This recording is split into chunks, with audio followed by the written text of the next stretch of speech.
একবার সবাই মিলে উসমানের জন্য यार ये कमाया यार। প্রতিদিনই চেষ্টা করি নতুন ভাবে খেলা, নতুন করে জেতার। তো খেলি ভালো, তো যদি জিতি আর যদি না খেলতে পারি তো হেরে যাই।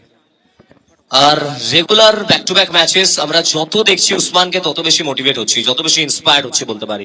যে ব্যাক টু ব্যাক ম্যাচেস এত কিছু কন্ট্রোল করা, অবশ্যই বলতে পারি school, cricket, night tournament, day tournament সবকিছু মিলিয়ে কতটা টাফ মনে হয় উসমান? আমি এর আগেও বলেছি অনেক টাফ আছে। আমি 3-4 ঘন্টা খুব জোর হলে ঘুমাতে পারি, তো পজিশন অনুযায়ী কখন গিয়ে পৌঁছায়, তারপরে স্কুল করে এসে আবার তারপরে খেলতে যাই। আর কোনো কোনো সময় আবার রেস্টও নিতে হয় আমাকে। আবার ফ্যামিলি আছে, বাচ্চা আছে, ওরা তো বোঝে না যে আমি খেলতে যাই কি কিছু, ওরাও আমার সাথে থাকতে চায়, তো ওদেরকেও সময় দিতে হয় আমাকে। টাফ আছে। আমি চাইবো যে আরো এরকম অনেক প্লেয়ার খেলুক, যে চালাতে পারে তার প্যাশনটা। এমন একটা পেশা যদি কেউ বেছে নিতে পারে যেটা তার সব থেকে ভালো লাগে, তাহলে এর থেকে ভালো কিছু নেই। সবাই তো অনেক কষ্ট করে অফিস যায়, কাজ করে, ভালো না লাগলেও করতে হয় ফ্যামিলির জন্য। তো আমি চাইবো যে ওরা যদি এটা কন্টিনিউ করে, যে ওইটা ওদের ভালো লাগে, খেলতে তো সবারই ভালো লাগে, আর ওইটা ওর পেশা কিংবা প্যাশন ফলো করে পেশা করে নেয়, তো এর থেকে ভালো জিনিস আর কিছু নেই।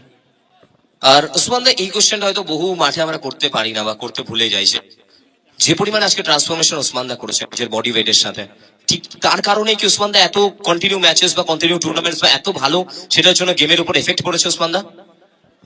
হ্যাঁ, অবশ্যই ডিসিপ্লিন থাকবে। মোটিভেশন শুধু থাকলে হবে না কো, তাহলে 1 মাস 2 মাস ডিসিপ্লিন না থাকলে হবে না। এটা পুরো কনসিস্টেন্সি নিয়ে যেতে হবে।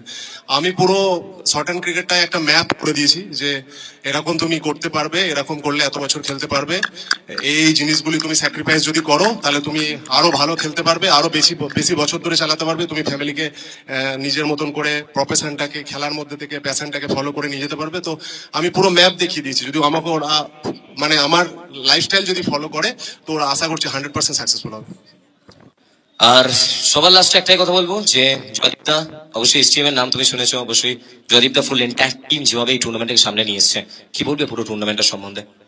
খেলা না ভালোবাসলে এটা তো অসম্ভব, যে টিম করতে করতে করতে তারপরে একটা ঠিক পজিশনে খেলা চালানো। এত বড় একটা খেলা, সমস্ত প্লেয়ারকে একত্রিত করে একটা মাঠে, চারটিখানি কথা নয়।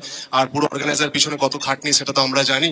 তো সেই ক্ষেত্রে ওদেরকে হেডস অফ পুরো অর্গানাইজারকে, শুধু জয়দীপ দানে, তার পিছনে যারা বল থেকে শুরু করে আম্পায়ার প্যানেল, কমেন্টেটর প্যানেল, পুরো লাইভ, জয়দীপ দার এন্টায়ার পুরো টিমকে ধন্যবাদ যে এত সুন্দর খেলা চালানো। আমি চাই প্রত্যেক বছর এখানে খেলা হোক, এত দর্শক থাকছে, খেলা দেখছে, উপভোগ করছে। আমাদের ছোট ছোট ছেলে মেয়ে বাচ্চা যারা ছেলেরা, আমি চাই খেলুক, প্র্যাকটিস করুক, এতে চরিত্র গঠন হয়। শুধুমাত্র খেলাই একমাত্র জায়গা যেখানে কোনো রকম টেনশন থাকে না 1 ঘন্টা 1.5 ঘন্টা, বাকি খেলার মাঠের বাইরে টেনশন হয়।